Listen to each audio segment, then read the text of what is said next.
Najin pogovor bova začela s spominom na neko srečanje pred vnukom, ko sva se pogovarjala o tem, od kdaj je bila Slovenija takšna, recimo, dežela inovacije v Jugoslaviji, in ti si poudaril, da pravzaprav je to postalo zelo pozno, ne? In če se potem spomnimo, da je Danes Zajc govoril o črnih 50-ih letih, pa potem so bila svinčena 70-ta, 60-ta nekoliko drugačna, ampak vendarle, torej to, kar je danes v naši predstavi, da je bila pač Slovenija nekakšen biser socializma, to je zelo problematična poteza in o tem bi se danes torej pogovarjala in poskušala mogoče spremeniti ali pa vsaj problematizirati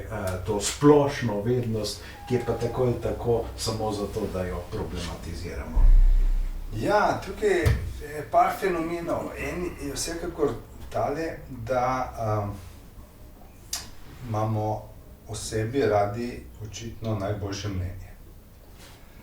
Tudi Jugoslavija, partijska, se je vedno ponašala, kako je najbolj demokratična na vzhodu. Nikoli nismo tekmovali z Zahodom, to ni bilo pomembno, ampak da smo bili pa najboljši na vzhodu, je bil del naše mentalne zgodovine. Slovenija je definitivno v koncu 80-ih bila intrigantna pokrajina, iz katere so prihajale ideje, ki so takrat bile kužne za del partijskega establishmenta v Jugoslaviji in tudi Mladina, Nova revija, NSK in še marsikdo so bili ta objekt poželenja. Res pa je, da te stvari niso samoumevne. Sam se spomnim, ko sem se pogovarjal z našim največjim lingvistom Rankotom Bogarskim o 80-ih, ko smo imeli mi stabilizacijo in so bile, ena značilnost je bila, da v knjigarnah ni bilo tujih knjig, ni se jih uvažali. Jaz se spomnim, kakšen novum je to bil, kakšen čudež, ko so prišle recimo angleške knjige, potem nemške, torej to, česar tudi danes ni več, kar je trg zradiral, ne, pravzaprav. Ja, danes imaš pač Amazon pa tisto. Tako je, to je jasno, ne, ampak ja, ne, torej to je bilo res kot dan pa noč v nekem hipu. No in mi smo, jaz vem, zelo to fizično občutil, pač kot študent si hodil po konzorciju, gledal, kaj je, kaj novega, in to ne obstaja. In ko se torej pogovarjam z Bogarskim, se on čudi, on se tega ne spomni. Prav, v Beogradu smo ves čas to vse imeli. Zdaj, preteklost je treba pač pogledati, premisliti. Sam sem bil zelo presenečen nad duhom časa, ki je bil v Sloveniji takoj po vojni, če ga primerjamo recimo z Beogradom. Mislili smo, da živimo v isti državi. Najprej smo izgubili svojo lastno kulturo. Meni je recimo bil fenomen Kocbek vedno nenavaden mož, ki je imel pred vojno, je bil pač protagonist revije Dejanja, bil minister v vladi po vojni in mu ni uspelo, ali pa ni imel energije, ali pa interesa, ali pa spretnosti, da bi lastno revijo Dejanja obudil. Ampak mi nismo, v Sloveniji niso pogubili samo Dejanj, imeli smo Ljubljanski zvon, imeli smo Dom in svet, imeli smo Sodobnost. Skratka, 3 kulturne... Pa še Modro ptico. Pa še. Ampak rečemo, te 3 so bile, no, še vsaka zraven, hočem reči, turišče, ki je premišljeval in literaturo. Skratka, če te zanima, kaj so si takrat mislili v knjigah, pogledaš v te 3 revije. In te 3 revije so še nekaj gojile. Gojile so polemiko. Polemika v tem smislu, da sva različnih pogledov in živahno izmenjujeva, celo uživava v konfliktu, ampak to nima vpliva, da bo potem drugega poskušala anihilirati in zabremzati, uničiti kariere. In to je bilo samo kastriranje. Samo kastriranje najprej na tej ravni, da smo zgubali, oziroma da se v bistvu, to je ta perverzija, ne, ker to je že v času okupacije so šle revije. Torej, Dom in svet, ne, ki je bil res nek corpus separatum, ne, kot tradicionalistična katoliška revija, ne, je takrat kot zbornik izhajal, ne, in je potem pač res med vojno na neki način zatonil, ne, in potem ni bilo pričakovati, ne, da bo kaj takega, ne, to je res, ne, tako da, kaj se mi zdaj tule poraja, ne, da se po vojni pravzaprav ta vojna situacija samo nadaljuje, ne. Ja, jaz sem v Varšavi govoril pa sem pa bral njegovo knjigo, poljskim filozofom Ledererjem. On je naredil analizo poljske družbe, ki jo je postavil časovno čas vojne in ga je datiral 39-53. Skratka, socializem ni padel z neba, socializem je samo nadaljeval okupacijo. No, sej v gospodarski politiki, ne, če gledamo ne to veliko industrializacijo, ne Tretjega rajha, teh severnih predelov tam okrog Maribora, ne, torej elektrarna, torej Mariborski otok, ne, ki je resen primer arhitekture Tretjega rajha, ne, to kaj podobnega vidiš na Študgartski železniški postaji, ne, ki je po čudežu ostala cela, ne, ampak to je isti tip arhitekture, potem to, kar je pozneje Kidričevo, pa potem torej v Mariboru, ne, so pač izdelovali letalske dele, ne, potem po drugi svetovni vojni je pač tovarna, torej avtomobilov, teh tovornih in tako dalje, ne. Skratka, tu se seveda kar prevzame tisto, kar so torej naredili za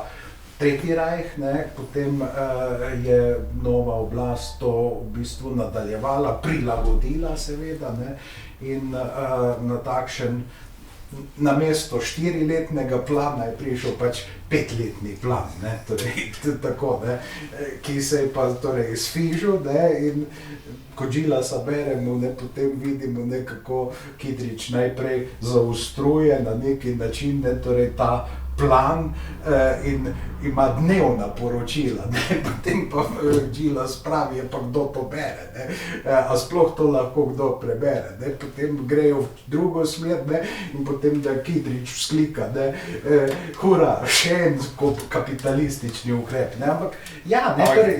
To, ko praviš, kdo to bere, ta je zelo, zelo taka usodna. Jaz sem pač v svojem članku sem opisoval situacijo, ki je imel Kardelj govor v Beogradu, na SZDL-ju, mislim. Ta govor je trajal 4 ure. Zdaj, zame je bilo vprašanje, da je to tudi nasilje nad tovariši. 4 ure poslušati Kardelja, ki je bral, ki je bil slab govornik in pripovedoval stvari, s katerim so bili vsi domači.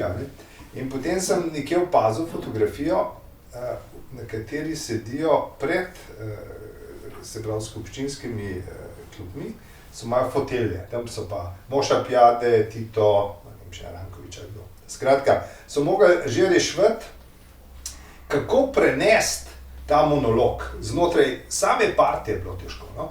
V bistvu časopis je imel še težjo nalogo, kaj prenesti iz govora 4-urnega. Stvar danes je enostavna, danes bi imel pač par stavkov. Takrat je šlo za hierarhijo, ne, kaj bo urednik, ki je, rečemo, tretjerazreden partijski funkcionar, kako bo on lahko določil, kaj pametnega, smiselnega je imel zapovedati Kardelj, kot top četverica del. In zato je rešil tako, da je cel govor ponatisnil v časopisu. Se pravi, ampak zdaj se pa sem postavil vprašanje, kdo je potem to bral? In bi bilo zanimivo, zgodovina neprebranega časopisja, ne? Kaj so vse izdaja, in neprebrano je pa seveda iz kje izvira, ker so se pogovarjala o tem, kako so ukinili dialog, polemiko. Polemika je pa pravzaprav izhodišče za prebiranje, za radovednost. In po drugi strani Kidrič vpelje diktaturo, tista Štihova anekdota je najmočnejša.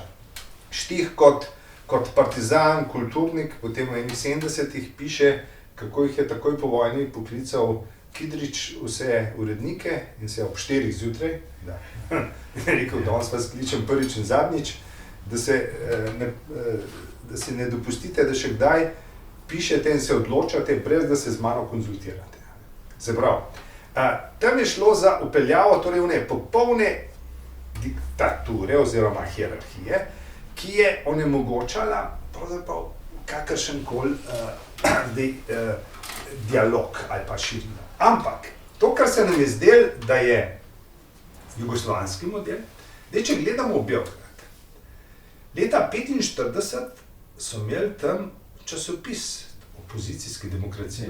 Imela je sicer težavo z izhajanjem, da so zaplenili, gor dol, ampak nekako se je širila. Potem so jo pa delavci nehali pisati, ker so bili zgroženi.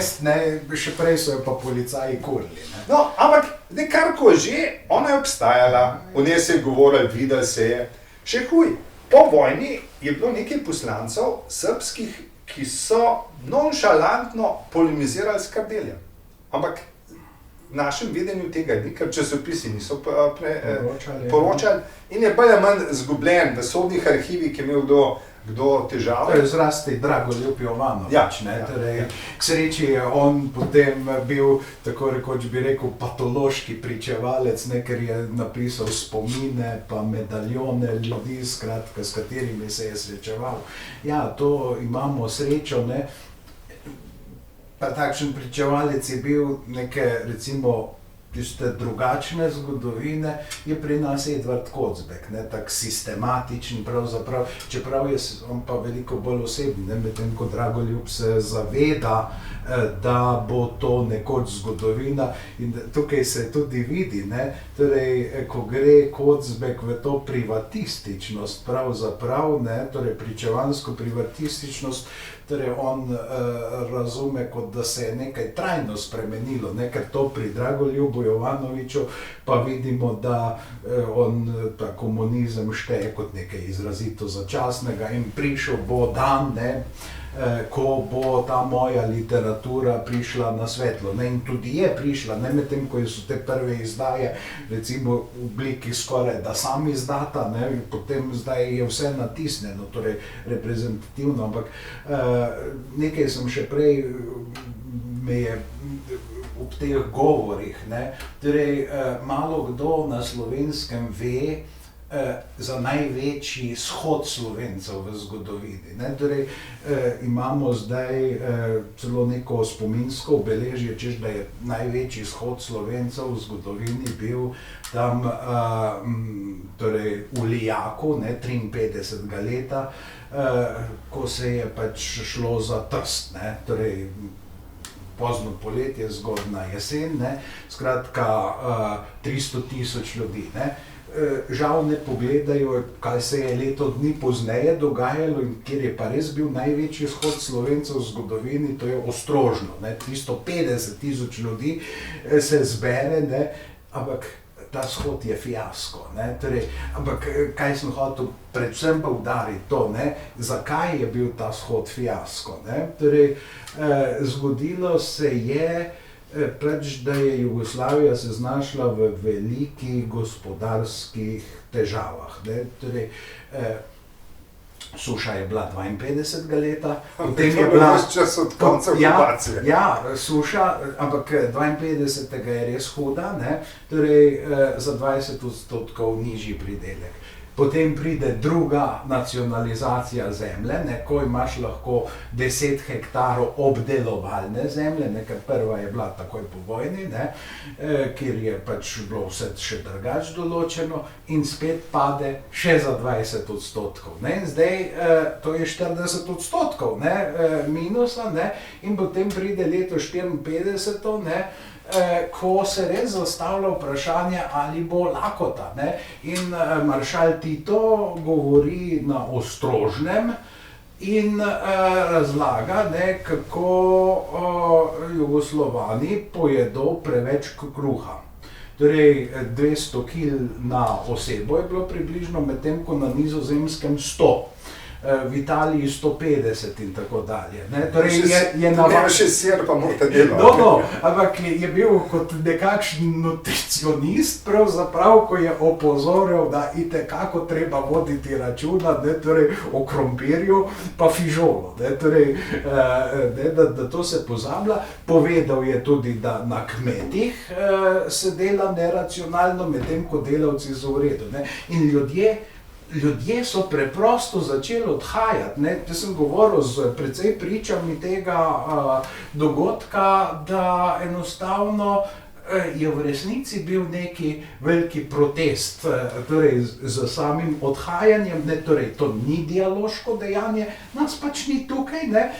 Zanimivo je to, da ta govor ni bil kaj veliko objavljen, v Dolenjskem listu je še najdaljši, recimo, članek o tem, že v Celjskem vestniku, ne, ki je takrat izhajal, je mnogo krajše. Ne. No in potem v Celju se pa zgodilo to, ne, da tiste najpreprostejše, najmanjše, to bi rekli pecivo, ne, kaj pač še enostavnejše kot žemlje, ne, to, kar v Ljubljani rečejo bombice, s tistemu začelo v Celju za nekaj desetletij ostrožnice. Ostrožnice so bile. Ne. In vem, da ko sem jaz to pripovedoval pač po ustnem izročilu, kolegom, zgodovinarjem so rekli, da sem si to preprosto izmislil. No, k sreči je prevajalec Stanko Jarc v svojih spominih napisal to isto, točno isto zgodbo, ampak je zanimivo, temu pa verjamejo, ne. Skratka, dialoga ni bilo, ampak vendarle ljudje so pa dali nek signal, torej to je 54.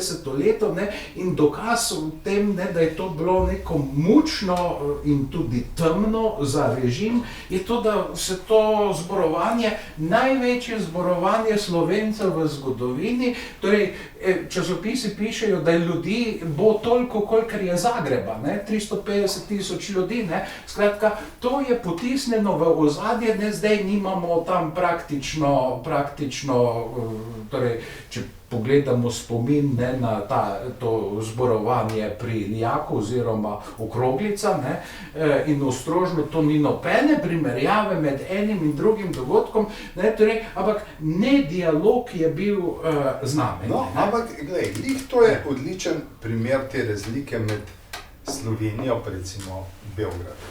Da. Zdaj je imel dialog z publiko, ki je odšla Tito v Sloveniji, in to je bila njena govorica umika, ali pa da so imenovali potem ostrožnice. Ja. No, ampak v Beogradu so imeli pa recimo, poleg drugega, popolnoma drugačen proces proti Draži Mihajloviću. Ja. Povojni procesi v Sloveniji so bili avtomat, rutina. Tudi se ne spomnim nobenega advokata, da bi karkoli posebnega počel. Skratka, zastraševanje advokatov je bilo grozljivo. In to je imel tudi očitno, s tem se nihče ni ukvarjal, tudi ravno kar umrli borec za človekove pravice, pravnik, korifeja, nisem opazil, da bi izpostavil problem uničenja odvetniškega poklica po vojni. No. Torej, advokati so bili sami starejši pravniki, ne, medtem ko novi svet ne bo potreboval advokatov. Nekaj časa je bila takšna miselnost. Ampak recimo, kaj je bilo na procesu proti Draži Mihajloviću? Tam je bil advokat. Advokat, ki je bil izjemen. Ja, ki je branil nekoč, ja, in je branil, torej, vemo, ne, torej, ali pa Stepinca v Zagrebu je branil, torej... To je nekaj obrnjena. Druga. Ja, bom povedal to, to razlito.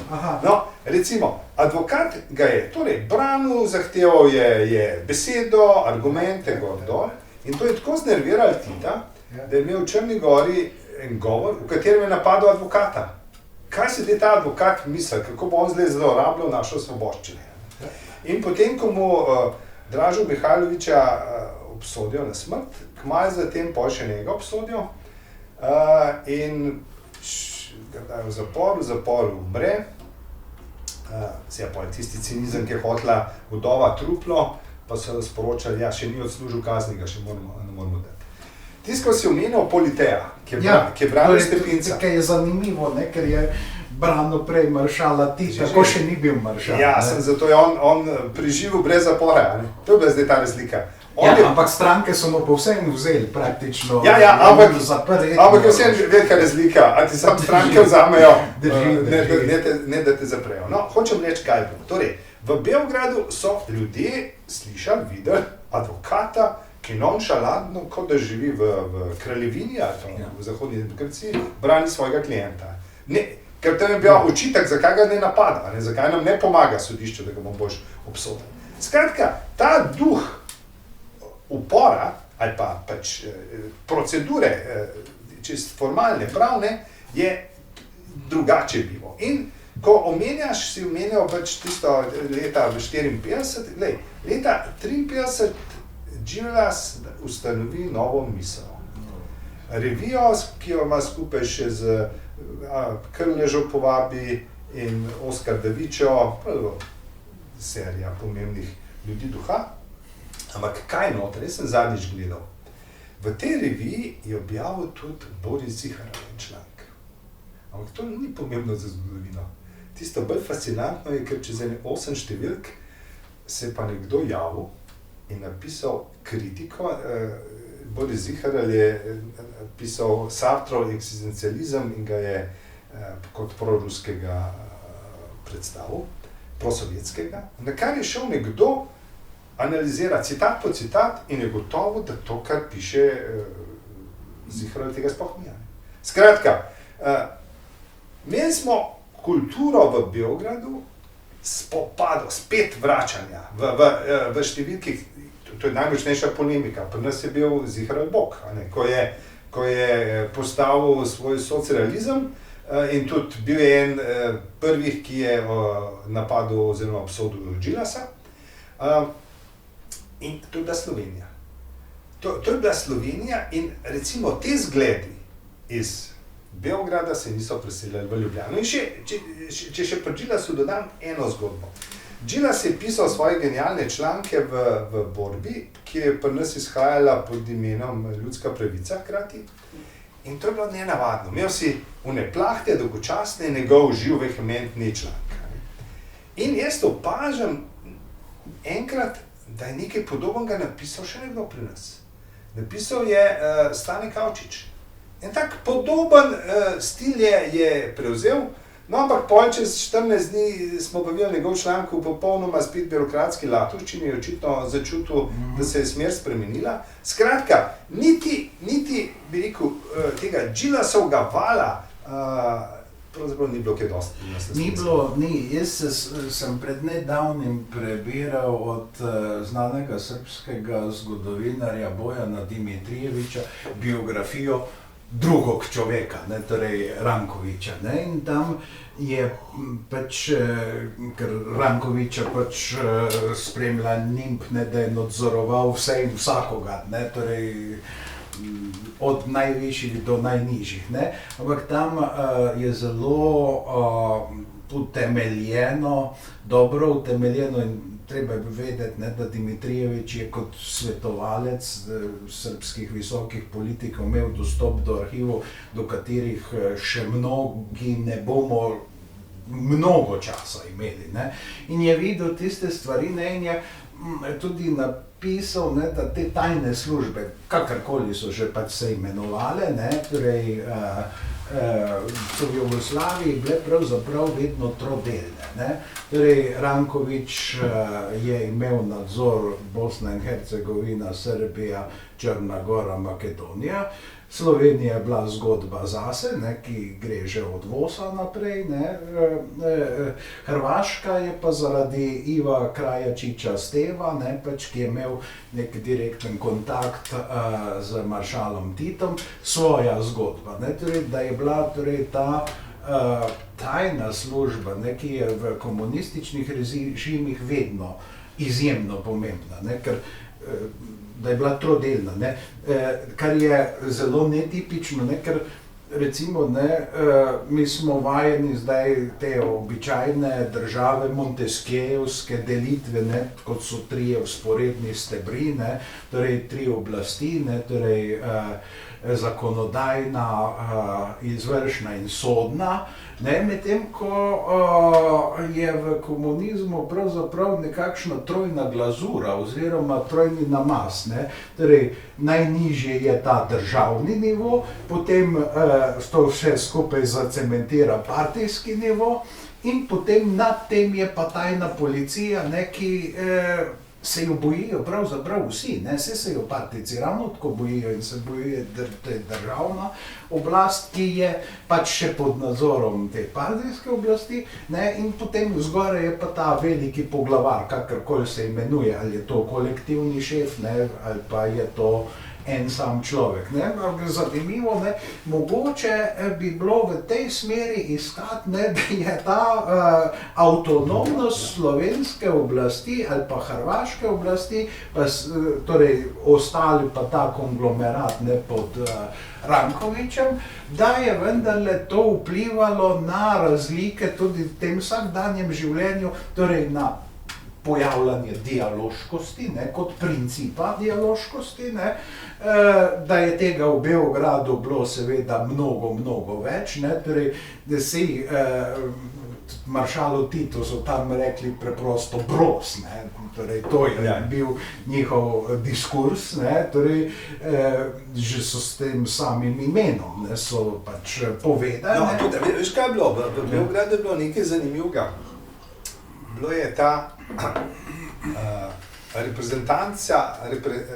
reprezentiranje Titove moči je šlo tako daleč, da je postalo kontraproduktivno. Namreč, jaz sem, ko sem se s kolegi iz Srbije pogovarjal v 80-ih, nekaj najhujšega jim je bilo, ker so jim ves čas zapirali mesto. Kamorkoli je, danes je tako, pride delegacija, dva policaja pride zadaj, pa promet normalno teče. Takrat so ustavili za uro promet ves. In ker je Tito vedno potoval, od nekod prihajal v Beograd, in je po drugi strani vse skozi sprejemal velike obiske, je bilo mesto skozi blokirano. In to je spodbujalo eno distanco, ker tisti najbolj samoumevno svobodo dolgočasnega gibanja, magar v komunizmu, je Tito ves čas prekinjal. In to, ki si rekel, ta razlika je očitna, da bi rekel, ta slovenski partijski vrh je bil v teh letih definitivno bistveno manj dialoški. Jaz se spomnim Janeza Gradišnika, našega velikega prevajalca in književnika in jezikovnega purista, ko mi je rekel, kako je bilo po vojni. In ko če si imel težave, si se obrnil na kakšnega sošolca. Prav problem je bil pa Maček, Top, ki je imel par razredov osnovne šole, on imel sošolcev. Skratka, in tudi, če gledava zdaj zelo hladno, našo četverico velikih, Titov mentalni svet je bil pač izučen za strugarja in potem je bil sindikalni vodja oziroma rečemo šarmer kakšnih kulturnih krogov morda. Ranković je bil krojač in partijski aktivist. Kardel je bil človek, ki nikoli nismo ga poznali po kakšnih službah, da jih je imel pred vojno, pač bil je partijski pisec. Džilas je bil pravzaprav edini, ki je malo okusil zares univerze, ki je pred vojno že napisal nekaj knjig, nekaj tekstov, se je družil z tem srbskim nadrealizmom, se pravi Koča Popović, Marko Ristić. In očitno je znal tudi jezike, ki je prevajal zunaj partijskega sveta. In v tem smislu je bil on na nek način superioren v tej četverici na ravni kulture, na ravni razumevanja. In tudi prvi je konec koncev, kar sem jaz pač v tekstih videl, pravzaprav s Stalinom polemiziral. Namreč tisto, kar je bilo zanimivo, da leta Stalin 53 umre, jugoslovanski časopisi ne dajo pa nobenega mnenja partijskega vrha, kaj si mislijo, kaj to zdaj pomeni. In potem morajo citirati, ne vem, angleške, francoske, da dobijo kakšno mnenje, kaj to je. Skratka, mrtvi Stalin ni bil dovolj mrtev, da bi z njim obračunali. Čeprav po drugi strani, ne, in to je nekoliko malo znano, ne, pa vendarle tudi pri teh svobodnjakih, ne, kot je bil Koča Popovič, ne, torej fascinira, kako discipliniran je bil, ko je njemu partija ukazala, da se loči od prve žene, je to naredil takoj, ne, torej tudi ne drži, ne, da je on bil zelo premožen, ne, ker Popoviči so imeli nad sabo neko afero, ki jo je pač Jugoslavija potem sprocesirala v dolgih desetletjih, ampak na koncu jo je, ne, torej Koča Popovič ni bil nič kaj imenitnejši po premoženju tam o koncu stare Jugoslavije ali pa začetku okupacije kot kdorkoli drugi, ne, to se zdaj kar spreminja, ja, ampak je pa bil torej živahnejši, živejši in tako dalje, ne, kar se tudi vidi bolj tam na Sutjeski in tako dalje, ne, ker razmišlja svojo glavo, ne, medtem ko drugi pa najprej pogledajo, ne, kako razmišlja torej Kardelj in tako dalje, ne, in potem pride do takih situacij, ne, ki jih je Lorenz Durel opisoval v tisti knjigi, ki je bila prepovedana v Jugoslaviji, ne, torej Durel ni napisal samo Aleksandrijskega kvarteta in ni napisal samo potem Avignonskega kvinteta, ampak tudi še neke druge stvari, ne, in ni samo v privatni korespondenci pisal, ne, zdaj tukaj v Beogradu, ne, kjer je bil, služboval tam v teh res pozno socialističnih, ne, torej teh poznih časih razhajanja torej jugoslovanskega in sovjetskega komunizma, ne, če tako rečem, ne, tam začetek 50-ih let in torej tiste satire, pravzaprav nekako je ljudska oblast organizirala obisk Zagreba, torej vlak je peljal diplomate in ta vlak je bil tako nagnjen, ne, da se potem nazaj noben do teh diplomatov ni upal več peljati na ta način, ne, v privatni korespondenci je pa zapisal, ne, da zdaj vidim, da je kapitalizem nekaj, za kar si je vredno zastaviti, ne, torej to je zanimivo, ne, ampak to smo leta 52-53, ko on, torej Durel, iz Trsta uvozi en avto, ne, torej Herman ga imenuje, ne, ki je menda pripadal nekoč Hermanu Göringu, ne, in potem je težava v tem, ne, ker je njegov avto edini, ki je vsaj približno tako imeniten kot avtomobil maršala Tita, ne, in ja, ne, torej to je cela vrsta zgodb, zelo komičnih, pravzaprav Durel se je lahko smejal, ne, ampak ti ljudje, ne, ki so pa živeli takrat, ne, in so živeli slabše kot v recimo leta 39, ne, ker celo torej uradna statistike, ne, zdaj te ne javne, ampak tajne, so ugotavljale, ne, da je tam 54. leta življenjska raven, materialna življenjska raven v Sloveniji nižja kot leta 39, še da tam 56-57 pravzaprav, ne, se dvigne na tisto predvojno raven, to je v bistvu najdaljša obnova v celotni Evropi, ne, se je odvijala pri nas. Si to, kar praviš, en izmed resnih težav, da bi premislil, v kaki deželi si živel, skoliko superlativija lahko pišeš, je odsotnost primerjav z drugimi. Recimo to... Vedno je bila primerjava prerata. Ne? Torej, to smo še mi doživljali, najna generacija. Ja. Ampak to so bile spet taki miti. Skratka, mi nismo živeli prerata. Ne, mi nismo. Skratka, ne samo predvajati, kako je bila gnila Jugoslavija, ta izraz se uporabljal. Vedno. In ko ne moreš primerjati, potem je zelo enostavno bi rekel, graditi to superlativno deželo. Recimo, če vzameva tisto obdobje eno najbolj bizarnih leta 1949, ko se pojavi v časopisih svetovni rekordi, najprej Alija Stahanović, ki je skopal, mislim, da je 156 ton premoga v eni izmeni. Aha. In je premagal Sirotanović. Stahanova. Stahanović. Dobro, ja. Ko so vic je bil takrat, ne, da so ga morali ustaviti, ker bi zemljo prevrtal. No, cel kup je, ne sem vici, skratka, takrat se je širil, iz dneva v dan si bral o novih rekordih. In so prišli od 156 do čez 1000. Tako da so imeli, časopisi se objavljali prav lestvice svetovnih rekordov. In zdaj, kaj je bilo zanimivo? V teh svetovnih rekordih so samo Jugoslovani nastopali. Nihče.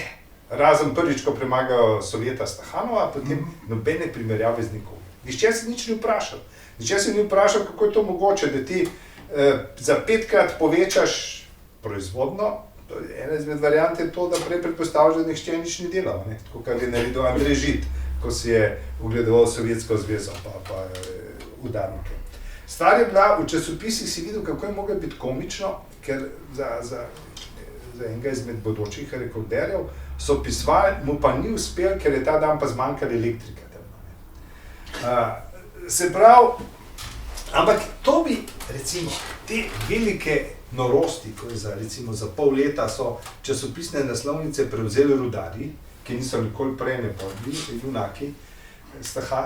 Sirotanović je tako v siromaštvu umrlo, niti postavili niso za kakšnega poslanca.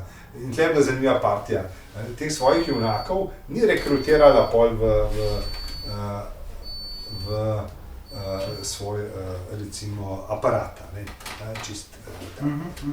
No in takale reč bi bila idealna za komedijo, ironijo. In ta humor je bila pa naslednja stvar, ki je bila pregnana. In v resnici bistveno bolj na Slovenskem kot v Srbiji. V Srbiji si imel literatov, imel si tega, ki ga pol Slovenci niso marali, ker je bil veliko Srb, Miodrag Bulatović, ampak pisal je nore knjige. Nore knjige v 60-ih, z vso svobodo distance. Pri nas, kot vemo, pač najboljših še tiskali niso, se pravi, Zupan, Kovačič nista mogla izdajati, predvsem pa ni bilo nobene ali pa si imel tak cenen humor ala Pavliha, ki se je nočval iz poražencev, ali pa pol take banalnega Tofa in podobne. Ja, torej, bila je prava afera, ne, takrat, ko so objavili, ne, torej, nekega tekača, ne, ki je oddaleč spominjal na Svetozarja Vukmanovića tempo, ne, kako komaj lovi torej tempo z 4 tekači pred njimi, na katerih piše cene, ne, in se ljudje derejo tempo, ne, in torej, če ne bi bil urednik Pavlihe, partizan, bi Pavliha takrat torej, zaradi te res nedolžne stvari propadel, ne, torej. Ja, ne, ampak jaz se spomnim, ko je kolega Gabrič opisoval, torej, kako je Edvard Kardelj nekoč nastopil tu v Ljubljani na enem plenumu, tam v zgodnjih 50-ih letih, neko je napovedal drugačen kulturni, torej kurs v kulturi, ne, in pravi, ne, da ne gre preganjati tistega Revčka Andrejčka, ne, to je bila ena ljudska igra, ne, in koroški dramatik je to napisal, ne, da se to na koncu koncev se govori o morali, ne, in tak naprej, in da to ni za preganjati, ampak tiste kisle pesmice Ade Škrl in Maričke Žnidaršič, ne, torej, zdaj Ada Škrl še vedno je v literarni zgodovini, ne, torej, nekemu političnemu organu, ne, so se zdele problem kisle pesmice, ne, torej,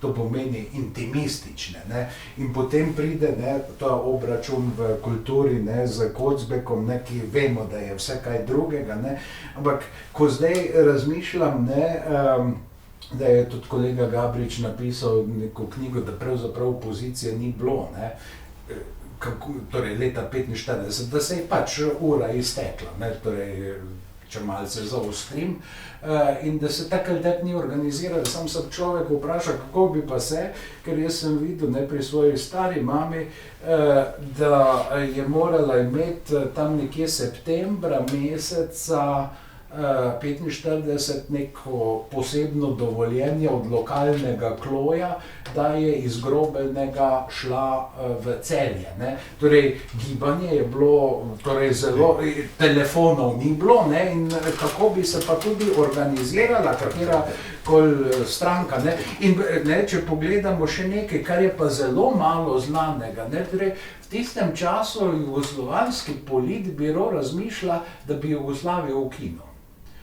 In da bi nastal Savez narodnih republika. Ne? In torej izgleda, da so Sovjeti dali potem na to veto, ne? Ker to je nekaj dni pred razglasitvijo te republikanske Jugoslavije, imate v zapisnikih, se najde, da se je ta namen, da bi se Savez narodnih republika ustanovil oziroma razglasil, opustil in da bo zdaj pa država Jugoslavija. Ne? Torej, vidimo, ne, na eni strani, da se je ta res zaprti krog lahko domislil dobesedno vsega in v redni v svojih internih diskusijah so to potem premlevali, ne, recimo stika z nekim realnim življenjem pa niso imeli, morda so Sovjeti torej rekli, da to pa ne, da ena je Sovjetska zveza, ki nima neke recimo nacionalne ali geografske ozemljitve, ne, da Jugoslavija pa ni takšen primer, ker Savez narodnih republika, kaj, to bi bil en korak za Savezom socialističnih republik. Ena boljših stvari, boljših, spoznavnih, čeprav je veliko učinka ni bilo, za časa lanske korone, ko Janševa vlada razglasi policijsko uro, potem si prebiral lahko skoraj vseh medij prvič po okupaciji na slovenskem policijska ura. Jaz sem bil zgrožen, sem tole bral in sem z ozirom na to, da ko sem študiral zgodovino časopisja, sem opazil, da takoj, ko so partizani prišli v Ljubljano, so razglasili policijsko uro in prepoved gibanja iz okrajev iz ene. In to je trajalo. Ja, trajalo. Torej še tam septembra meseca je zanesljivo to bilo, ker se hrani dokument. No, ampak zdaj tisto, kar je bilo meni pomenljivo je, kako močna je ta, jaz bi temu rekel, ta ideološka zgodovina starega režima. Namreč leto 45, 9. maj so nam naslikali kot dan svobode.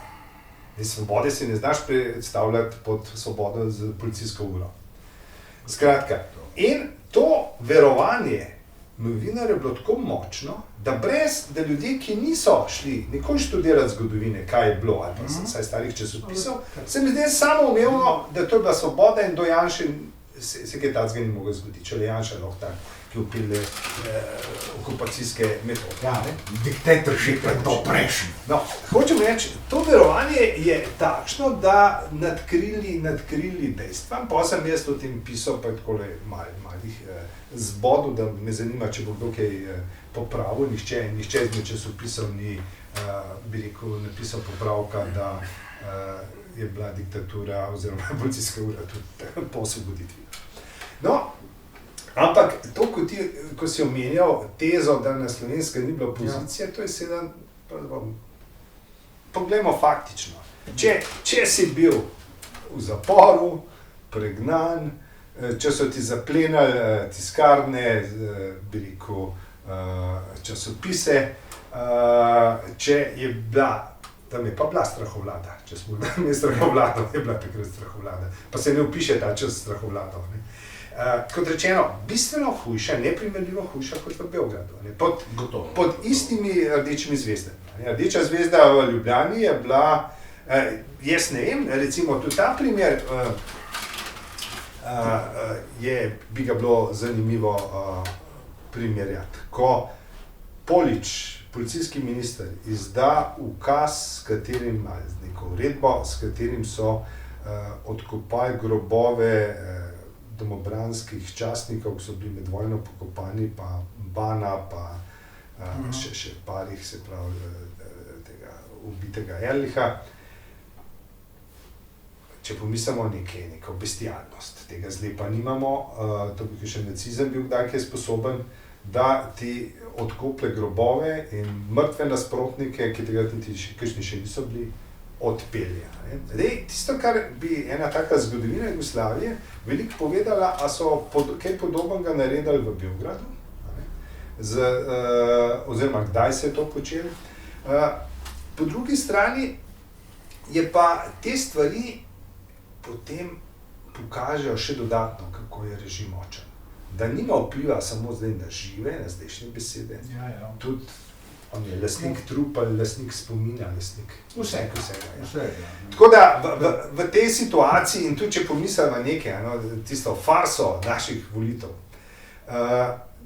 v Prekmurju oziroma na tem Radgoni sta bila dva okraja, kjer je lista ni zmagala. Ampak kaj to pomeni?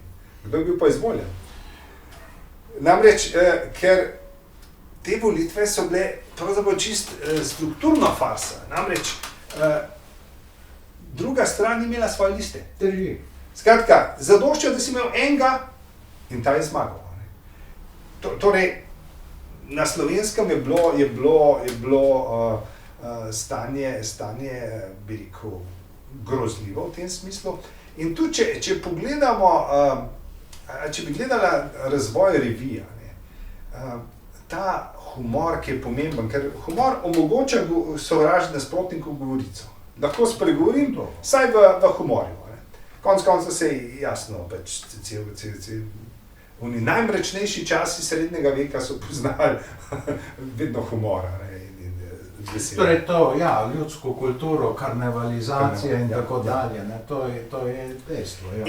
Torej parodije celo mrtvaškega plesa, torej tista pivska v Karmini Borani, zdaj vsi bomo umrli, ampak vsi pa tudi pijemo, in še papež na koncu.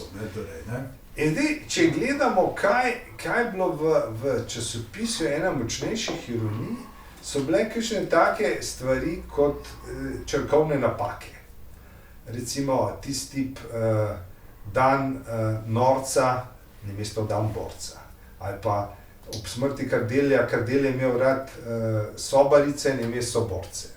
Skratka, humor niti ni bil namenoma narejen, kazal se je kot napaka črt, ki so narobe.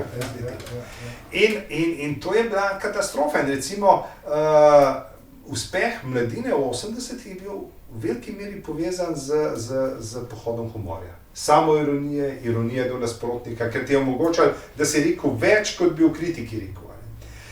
Res je pa nekaj, da če pogledava začetek 80-ih, recimo, če sprejmemo to, da od srede 80-ih postane Slovenija otok svobode, ampak dejansko kraj se spreminja in nekaj, kar je imel, bi rekel, je bilo privlačno tudi v smislu svoboščin za druge konce Jugoslavije. Začetek 80-ih je Beograd če vsem center. Tam imaš v Ljubljani dolgočasno univerzo, tam imaš že svobodno univerzo. Svobodno univerzo, pa tisti proces potem, No, ampak zdaj, kdo je pravzaprav, če bi tako rekel, kdo je tlakoval Sloveniji pohod med prvake, če bi rekel, svoboščin, je bil naš takrat najmočnejši, najtrši politik Stane Dolanc. Stane Dolanc je namreč vodil proces, bil za komisijo oziroma bil organiziral proces proti šesterici. S tem procesom so kaj naredili? So bi rekel, zastrašili v veliki meri srbsko to pribujajočo javnost in bi rekel, te sile pred Slobodan Miloševićem, ta stari partijski aparat, se je še bolj utrdil in takrat so v vsakem primeru uničili tisto srbsko pomlad v 80-ih. Stvar se je potem prestavila v Slovenijo. Naprimer, nekaj, kar je bilo zelo zanimivo. Časopis Tednik Duga je odpiral natanko iste teme kot Mladina, ampak že veliko pred njo. Ampak, se pravi, te čistke so pol tudi dolgo kot bi rekel, Srbi zakočile.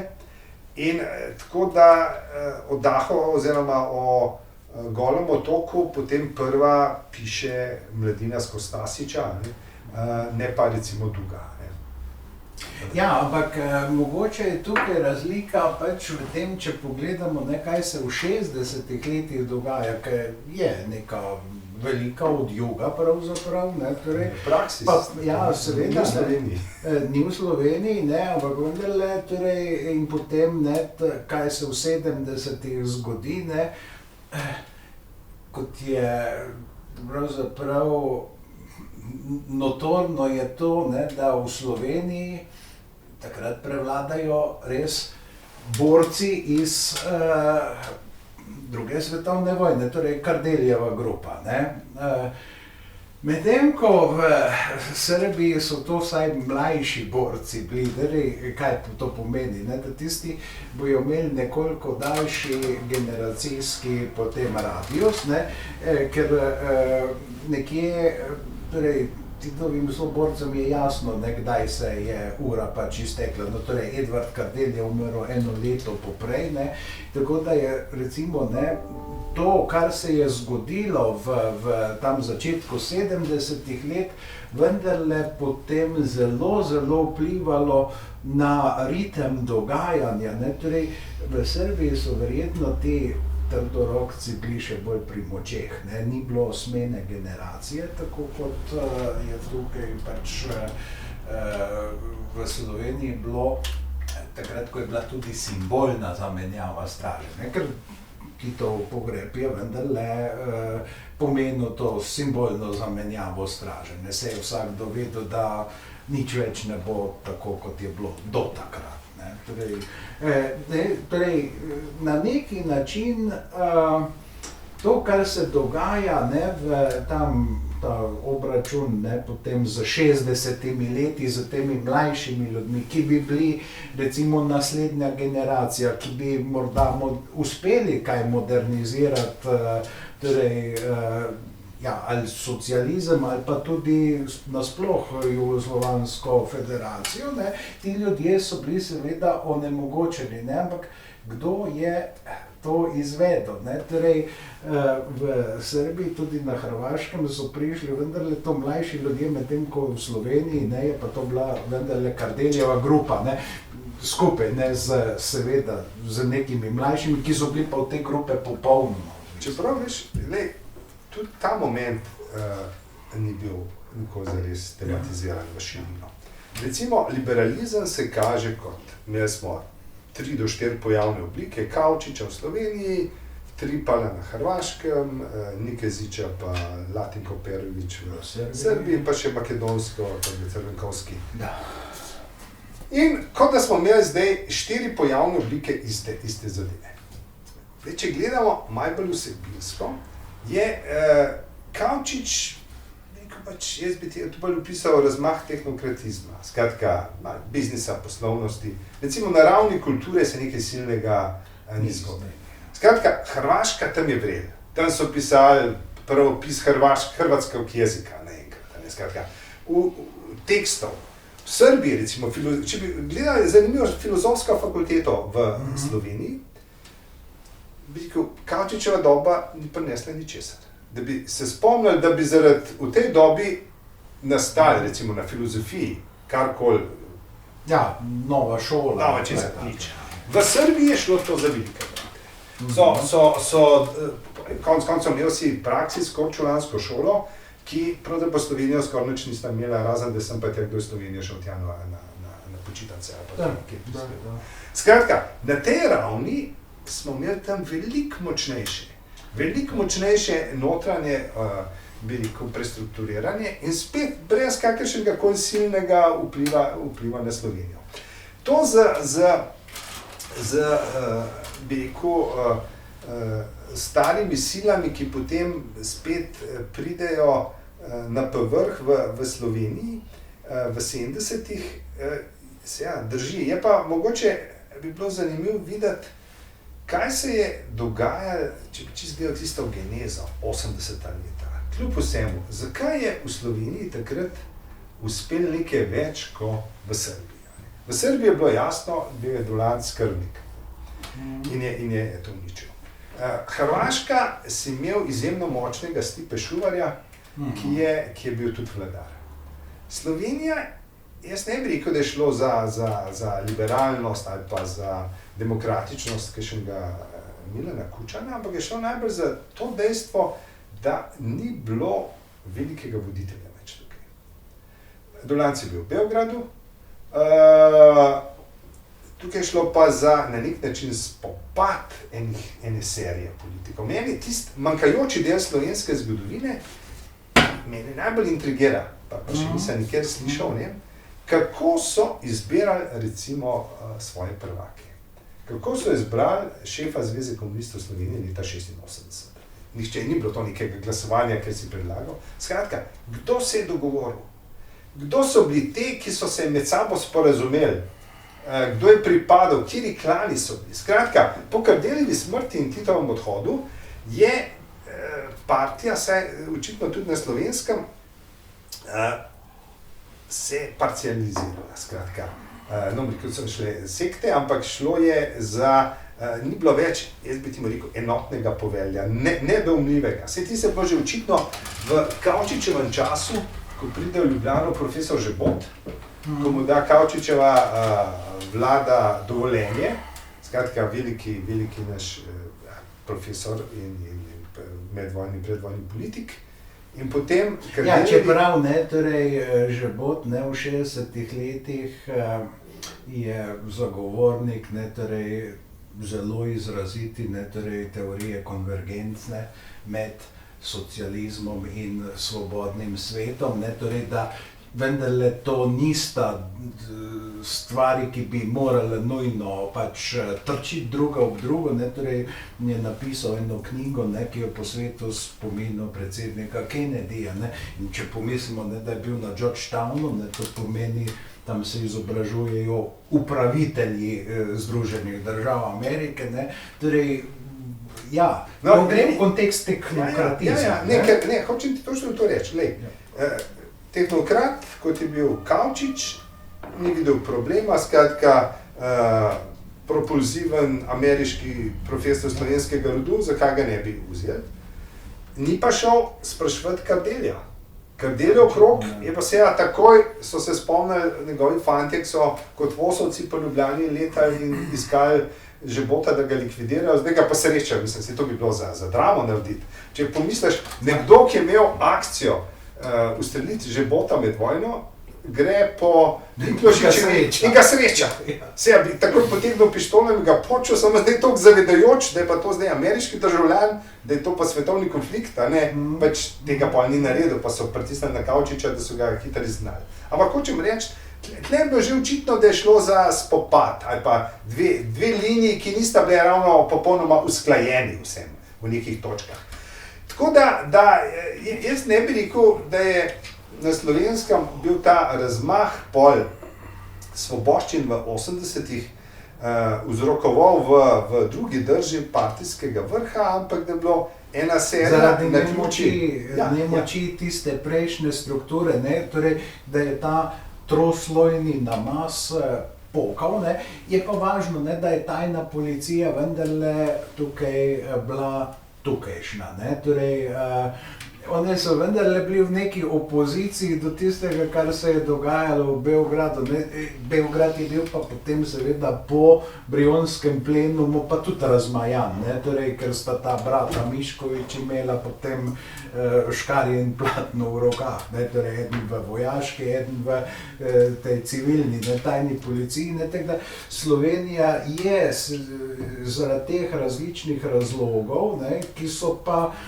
takrat pa še potem menjava generacijske straže, ne, in vse to, ja, rezultira. Ampak, veš, kaj zanimivo je pa to, da glej, jaz se spomnim, ki nekje v enem intervjuju mi je Drago Jančar povedal, potem, ko so ga tukaj zaprli in preganjali, pa so pa Srbi nekaj izdajali, oziroma članke. Skratka, da to ni bilo vezano samo na te notranji konflikti v republiških establishmentih, recimo na 80-ta, to bilo že prej. Že prej ti je omogočal, da če si bil v enem okolju, bi rekel, briskiran, da si lahko zaživel. Torej, Taras Kermauner je bil v Beogradu, ne, celo v Sarajevu je doktoriral. Ne. Ampak, a viš, zanimivo je pa pri tem, če pogledava, da poznava več, recimo za prejšnja leta, 50-ta, 60-ta, tudi 70-ta, več slovenskih intelektualcev, ki so najdeli afirmacijo v drugih deželah, kot srbskih takrat, ali pa hrvaških, ki bi prišel v Slovenijo izdajati. Kar pomeni, da slovenski milen ni bil ravno vabljiv za... Torej, ja, seveda, ne, torej, Miodrag Bulatović, ne, ki je bil pač poročen tu v Ljubljani, ne, in seveda pa precej tudi naredil, da je bil nek odboj, ne, torej, ker je bil tako izzivalen, ne, torej, recimo te reciprocitete pravzaprav tu v Sloveniji vis-a-vis Srbiji, ne, ni bilo, ne. Torej, če je Taras lahko tiskal v dnevnik celo, ne, ampak to je bilo s slovenskimi zgodbami. Sam poglej, veš, ne, za eno razliko. Te so se umaknili, oziroma so najdli zavetišče v krajih, ki so bili pripravljeni izdajati njihove misli. Ja. Bulatović je pa zasloval v Srbiji, ampak zaradi pač družinskih ali pa ljubezenskih razlogov se je preselil v Slovenijo, ne zaradi kraja, kjer bo lahko svobodno izdajal. Potem njegovo polje je bilo pač to nacionalno zbadanje, ne, skratka, malo slovenstvo proti velikemu srbstvu. Ja, nadmudrivanje. Ja. Ja. To je res, ne, torej, je pa res seveda tudi to, ne, da Slovenci smo vendarle razumeli ali celo znali neke variante jezika, kakorkoli se imenuje, ne, torej, medtem ko obratno pa to ni bilo, ne. Torej, čeprav je razlika od slovenščine do tistega, čemur smo rekli srbo-hrvaščina, enaka obratni razliki, ampak v praksi to ni bilo tako. Ampak to v tej točki mislim, da ni bilo posebej pomembno, zato ker recimo tekst se prevede, takrat ni bil problem najti prevajalca. Prevajalca ne, ampak recimo bralca dnevnika Tarasa Kermaunerja, ki je v cirilici šel, je bilo pa težko najti v Sloveniji, ne. Torej, to pa je, ne vem, koliko ljudi je takrat Tarasa prebiralo, ne, ko je bil tukaj izgnan, ne, ampak je pa tudi zanimivo, ne, torej, takrat, ko je Bosna in Hercegovina veljala za temni vilajet, ne, ko je bilo, se še spomnim, ne, da je bilo SR-BiH, ne, da to pomeni samostalna radnja Branko i Hamdija, ne, torej Branko Mikolić pa Hamdija Pozderac, ne, torej, ne, ampak vendarle, torej on je tam doktoriral in samo en profesor iz Slovenije bil pripravljen iti v njegovo komisijo, ne, torej Franc Zadravec, ne, torej drugi sploh niso to razmišljali o tem, ne, da bi na ta način pomagali, ne, ampak recimo, ne, je pa zanimivo, da od samo to, da končamo prosti, ne, tam v zgodnejših, v 50-ih letih je pa Ljubljanska univerza nekaj doktoratov, ko ljudje niso tam mogli v Beogradu doktorirati, vzela in potem je pa lepega dne to bilo preprečeno in to res v škodo Ljubljanske univerze, ne, ker ta veliki učenjak Miroslav Marković, mislim, da je ta, ki je s Heraklitom se ukvarjal, ne, torej, ki je potem za leksikone nemške pisal o Heraklitu, ne, torej, da je, potem je moral v Venezueli doktorirati, ne, je pa imel vloženo v Ljubljani, je hotel doktorirati, pa so mu zavrnili, kaj je tam Gantarij o tem, recimo, pisal, ne, skratka, to sodelovanje ali pa recimo solidarnost med ljudmi, ki so bili odrinjeni, to kaj veliko pri nas do tega Beograda ni bilo, ampak v Beogradu je bila pa velika solidarnost z tem. Če bi se čisto vprašal, zakaj nekje eden najgotov bistrejših Slovencev svoje dobe, kot je bil Taras Krmavner, šel iskat doktorat v Sarajevo. Ko so ga na ljubljanski fakulteti umaknili od stave, konc 50-ih. Skratka, je bilo očitno milje tako neugoden, da on še pomislil ni, da bi ga recimo takrat tedanji predavatelji sploh sprejeli. Torej, jaz se spomnim, ki mi je Taras sam pripovedoval, kako je en profesor, ki je bil tudi moj profesor, mu pokazal, kako se piše in da je bila tako ponižujoče ena diplomska naloga neke kandidatke, češ tako pišite, potem pa bo šlo to pri nas skozi.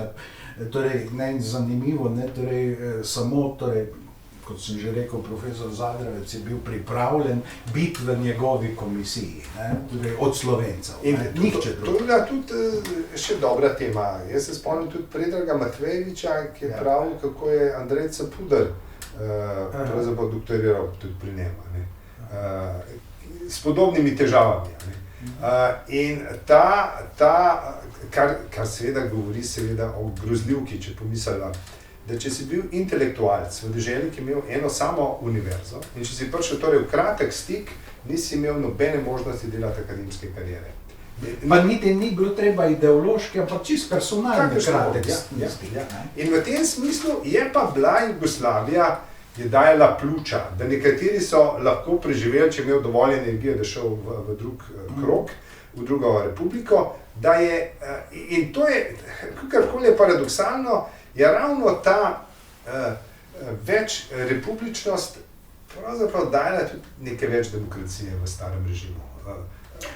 Čeprav je bila bolj decentralizacija, kot učinek je bil pa podoben v nekaterih stvareh demokratizaciji, ker to v gospodarstvu, torej, če gledamo tam 50-60 leta, to so firme, ki imajo sedež v Beogradu in ki obvladujejo komplekse, hotele in tako dalje po celi državi, pa turistični promet, to se da hitro videti, potem je pa vendarle ta decentralizacija, ko so si zamislili SOZDE, torej sestavljene organizacije združenega dela, pa vendarle učinkovala tako, da je bilo to zdaj na nek kraj navezano.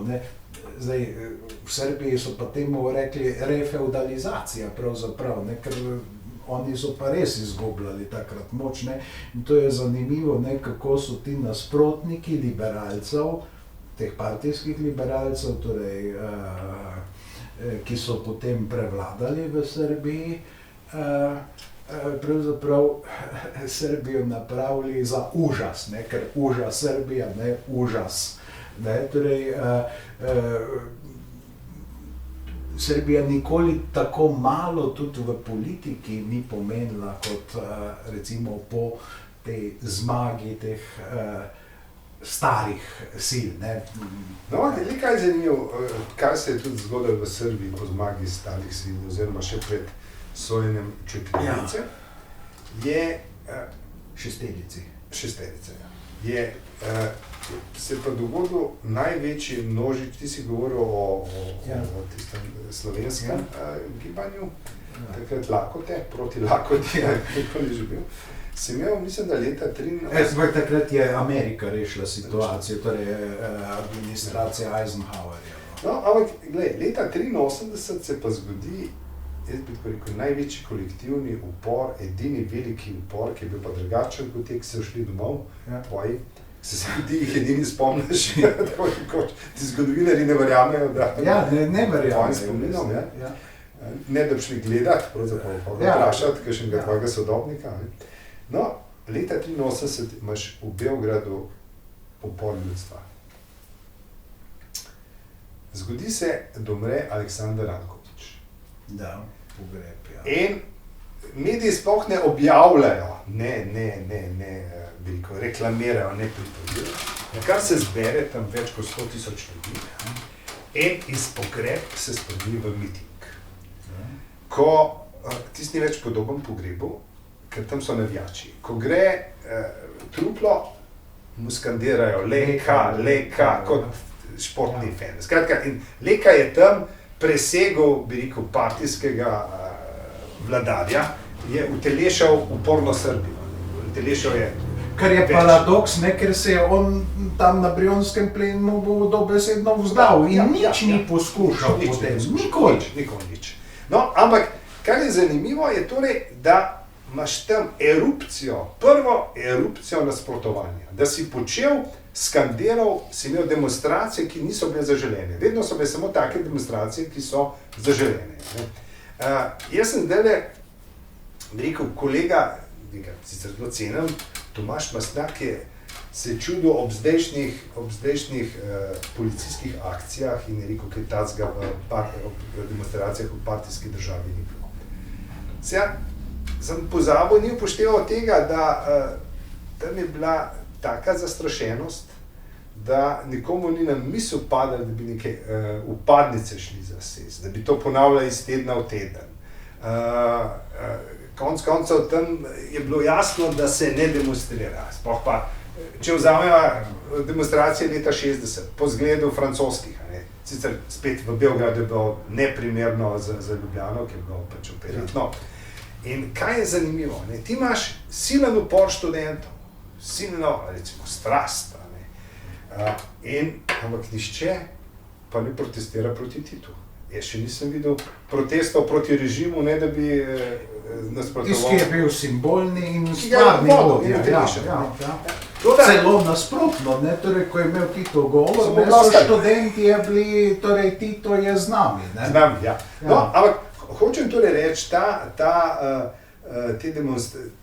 pogreb je bil prva manifestacija množična gibanja, ki je bil proti vladajočemu režimu, ki ga ni režim, bi rekel, sproduciral in ni šlo za aklamacijo. In to se je zgodilo v Srbiji, recimo, ko je recimo umrl pri nas v podobnih letih mož, ki si ga omenil, Edvard Kocbek, je bil sicer velik pogreb.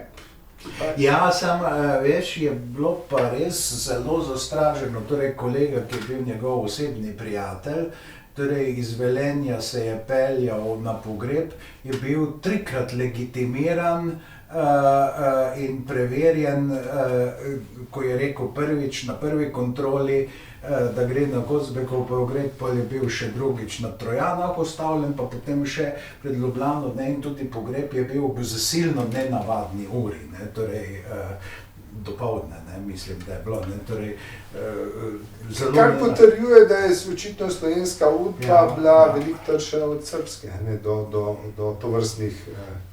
Lahko je bila, ker je bila samostojna, ne? Ja, no, ali pa, če bi že čisto špekulirala, oziroma če bi pogledala več detajlov, lahko se zgodi, da se je v Srbiji še to, da dejstvo je ostalo, da je bil Ranković v enem delu populacije in tudi policije še vedno popularen.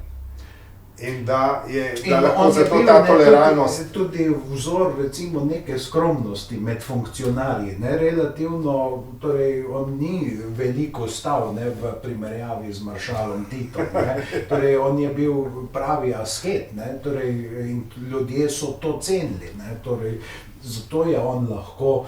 Tisto se je pozabilo, da je bil glavni priganjač, torej da so v Beogradu leta 1944 dejansko vsi, ki so nosili uniforme, so bili likvidirani, torej tudi vodna straža, torej o tem Srđan Cvetković piše, torej kot bi z britvico potegnil, prometna policija, torej nihče se ni mogel izogniti, pihalne godbe. Ampak točno to je zanimivo. Hkrati pa poveduješ, kako je vsa uniforma končala v grobovih. Hkrati so se pa ohranili tele advokati, politiki, intelektualci, ki so leta 1945 se obnašali, kot da še naprej v demokraciji. Tako da v enem delu je ta duh. Ker jaz mislim, da torej Kocbek je imel pač en določen krog, študentje so se zbirali okrog njega, tudi je organiziral kakšne demonstracije proti Kidriču, ne, torej en kolega, ki je bil temu krogu pripadal, je rekel, ne, da so bili tam v 60-ih letih, ko je študiral, so se v rjuhe zavili, pa šli tam pravzaprav nagi v samih gatah kampirati okrog Kidriča, ne, torej spomenika, ne, ki je pa tudi nenavaden, ne, torej spomenik je monumentalen, na neki način tudi realističen, vendar Kidrič govori brez jezika. Ne, torej, zdaj, a je to resnica v negativu, nima kaj povedati, ne, torej, skratka, tudi ni tako zelo enostaven tisti spomenik, ne, ker stališča, na kakšen način je Kidrič upodobljen, je to, da on nima jezika napaka, ne, torej, je votlo, ne, in to so takrat ljudje opazili, ne, torej, to je spomenik brez jezika, ne, in zdaj se tu duhovi, ne, v rjuhah, ne, in zdaj seveda policaji so bili pa v zadregi, kaj zdaj napraviti, saj ni bilo nobenega predpisa, ki so ga oni pač kršili, ne, tam, ne, torej, neke demonstracije se seveda tudi bile in oblast je vedela, da je to ta Kocbekov krog, ne, ker Kocbek je vendarle imel te petropavlovske dialoge, ne, kot jih je pol v Listini zlasti popisal. No, samo to so mikrodemonstracije. To so To se vsakega po imenu poznal. Gotovo, ja, res je to. Ja, je pa še to, ker pripoveduješ o manjkajočem jeziku vladarja. To je pravzaprav že branje med vrsticami. Ja. To ni bila govorica svobodna, prosta, ampak to je iskanje, kje pa najdemo ta potreba, da bi nekje najdel upor, ki ga ni bilo. Ne. Ko ga najdeš pa saj v negativu. V tem, kaj manjka, kaj bi lahko bilo pa manjka. Ja, kaj bi moralo biti. Ja. Res je to, ne. Torej, počasi bova verjetno morala skleniti tole najino diskusijo. Mislim, da sva stvari bolj odprla, kot kaj definitivnega rekla, ampak se to je navsezadnje stvar zgodovine, ne, da je pravzaprav eno preliminarno poročilo, ki se vedno dopolnjuje, konca pa pravzaprav nikoli ne more biti, ker se vedno ali drugače kaj razume, ko se odkrije kakšen dokument. Ker gotovo je, ne, da ko bomo tudi drugi zgodovinarji videli tisto, kar je do zdaj pač videl samo Bojan Dimitrijevič, bo to malo drugače, ne, torej, ko je recimo Srđan Cvetković delal represijo v Srbiji, ne, je imel čisto drugačne vire, kot, ker so centralni viri, ne, in recimo, ne, od takih komičnih stvari, ne, ko maršal Tito razlaga, ne, kako je stanje v kulturi slabo, ne, torej, da džezovi trube, pa ne možeš, da slušaš našo pesmo, ne. Torej, džezovi, on misli, da je džez ne recimo stil ali pa, ne, torej, ja, ampak ansambl, da se reče džezovi, ne, ampak seveda, ne, na drugi strani pa seveda takšne stvari, kot so te, ne. Torej, bova tukaj spustila za danes zastor, pa se še kdaj vidiva, pa še kaj poveva, razmišljava pravzaprav glasno, nadaljujeva zgodovino. Torej, hvala lepa, Bernard. Prosim, z veseljem.